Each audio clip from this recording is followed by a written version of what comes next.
Possible ছিল, কারণ কলেজে এলেই আমার দেখতে হবে। ও এমনিতেই সুখে মরে যাবে, তাই অপশন একই রাজি। সেদিন বিয়ে করলাম, তবে তোরা রাইতুলের অবদান ভুলবো না। আরে অবদান টবদান কিচ্ছু না, তোরা ভালো থাক, এটাই কামনা। তো তোর বউ ক্লাসে আসে নাকি?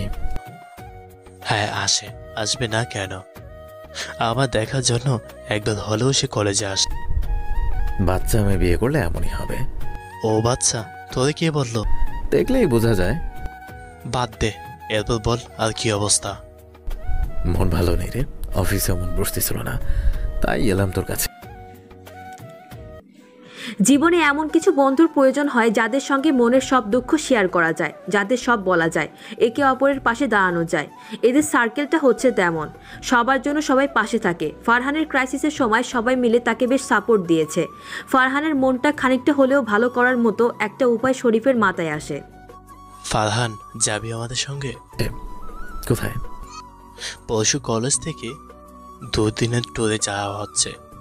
ম্যানেজমেন্টের ডিপার্টমেন্টের 4টা ইউনিট যাচ্ছে, চল আমার সঙ্গে। তোরা টিচার স্টুডেন্টরা যাবি, আমি কিভাবে যাব?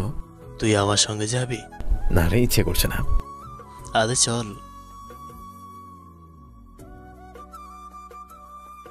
রুম থেকে বের হয়ে আনমনে হেঁটে বের হয়ে যাচ্ছিল, এমন সময় পেছন থেকে শরীফ ডাক দেয়। শরীফ তার হাতে ইশারায় দেখাচ্ছে যে ফারহান তার ফোনের টেবিলেই ফেলে রেখে এসেছে। ফারহান হাঁটতে হাঁটতে পেছনে ঘোরে, আর তখন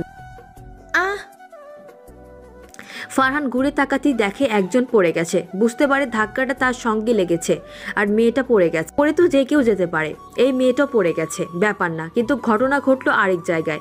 পাশে পড়ে থাকা ভাঙা গ্লাসের উপর দিয়ে মেয়েটার হাত পড়ে। ভাগ্য ভালো পুরো শরীর দিয়ে পড়েনি, নয়তো কি যে হতো। হয়নি, লেগেছে বেশি। এক্সট্রিমলি সরি, আসলে আমারই ভুল। আমি হঠাৎ পিছন থেকে ওকে ডাকলাম। It's okay sir. ব্যথা করতেছে নাকি? তা তো করছেই, সমস্যা নেই স্যার, ঠিক হয়ে যাবে। পিয়নকে আমি গতকালকেও বলেছিলাম এখান থেকে গ্লাস ভাঙাগুলো ফেলে দিতে। ইস, রক্ত পড়ছে তো স্যার। হ্যাঁ তাই তো দেখছি।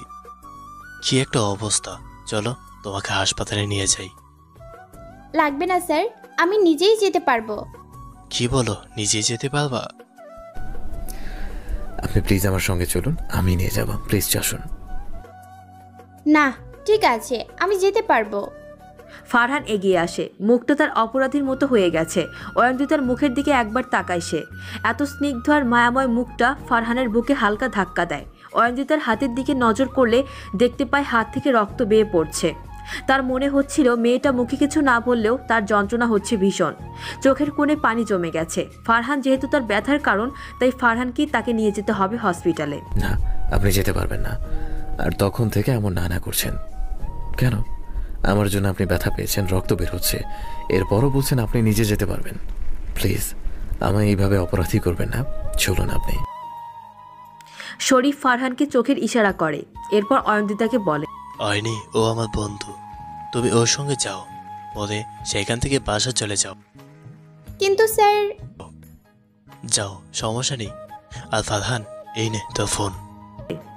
ফারহান আর তেমন কিছু না বলে অয়ন্তিতাকে নিয়ে বের হয়ে যায়। আর এদিকে অয়ন্তিতা অপরিচিত একজন পুরুষের সঙ্গে কোথাও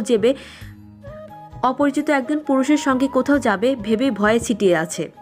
বান্ধবীরা দুটো টিস্যু দিয়ে তার হাত মুড়িয়ে দিয়েছে, কিন্তু রক্তক্ষরণ কমছে না। গাড়িতে বার কয়েক ফারহান আর চোখে অয়ন্তিতাকে দেখছিল, তার হাতের দিকে দেখছিল। মেয়েটা লাল হয়ে গেছে, হয়তো অপরিচিত বলে তার সামনে নিজের যন্ত্রটা দেখাতে পারছে না। নিজের উপর চরম বিরক্ত লাগছে। আর একটু সাবধান হলে মেয়েটার হাতটা আজ অক্ষত থাকতো। কেটেছে তো কেটেছে, একেবারে ডান হাতটাই কেটেছে। অনেক বড় সমস্যা হয়ে গেল মেয়েটার। ভাগ্য ভালো যে চোট লাগেনি, তবে একটা ইঞ্জেকশন দিতে হবে। সিনিয়র নার্সের কথা শুনে কিঞ্চিত ভয় পায় অয়ন্তিতা। মেয়েরা নাকি তেলাপোকাও ভয় পায়, কিন্তু অয়ন্তিতাকে ভয় পায় ইঞ্জেকশনের সুইতে। ছোটবেলায় ইঞ্জেকশন দিতে গেলে আশেপাশের এলাকা গরম করে ফেলত অয়ন্তিতা। সেই অভ্যাসটা বড় হওয়ার সাথে সাথে চলে গেলেও ভয়টা এখনও আছে তার মনে। ইঞ্জেকশনটার কথা শুনে অয়ন্তিতার মুখ শুকিয়ে ছোট হয়ে যায়।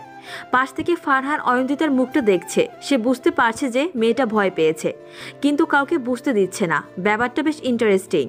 নার্সের কথা শুনে অয়ন্তিতা বলে, ইনজেকশন কি দেওয়া খুবই প্রয়োজন? হ্যাঁ, রিস্ক নেওয়া ঠিক হবে না। না মানে মেডিসিন নিলে কি ঠিক হবে না? ইনজেকশন দিতেই হবে? হ্যাঁ, দিতে হবে, সেজন্য বললাম।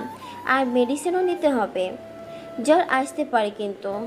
বাই দ্য ওয়ে, পড়লেন কি করে? ভালো ভালো, শুধু কেটেছে, বড় কোনো সমস্যা হয়নি।